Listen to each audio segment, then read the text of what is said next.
ठाकुर जी ने पूजा की, माता जी ने पूजा की उसकी, तो कोई भेड़, बकरी, ऊंट, गद्दा कुछ आवारा दिखता नहीं है।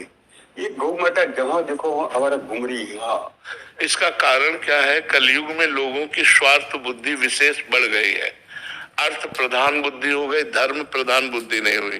धर्म का ह्रास होने के कारण जो हमारा धर्म का मूर्तिमान स्वरूप गौ है, उसका तिरस्कार हो रहा है।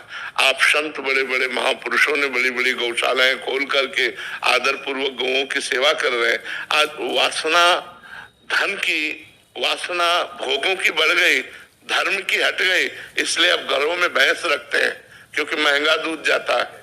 और गाय कम दूध देती है, पर वो धर्म की स्थापना करती है, वो घर का मंगल करती है, घर के विघ्नों का नाश करती है, ये उनको पता नहीं है।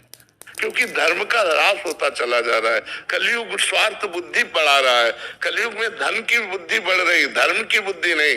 जबकि हमारे पुरुषार्थ में पहले धर्म है, फिर अर्थ है, फिर काम है, फिर मोक्ष है। लेकिन लोग धर्म का त्याग करके अर्थ की प्राप्ति और कामना की पूर्ति में लगे हैं।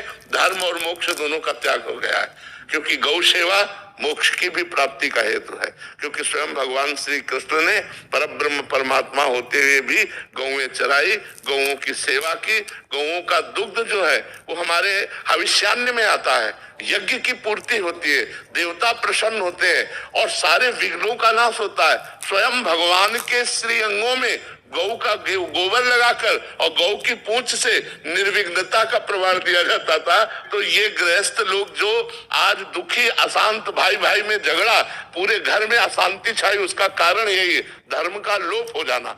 अगर एक गाय, एक बछड़ा, आंगन में बछड़ा कूद रहा है और गाय के गोबर से लिपा हुआ आंगन है और गौ के दूध से भगवान का भोग लग रहा है, तो सारे विघ्न नष्ट हो रहे हैं। लोग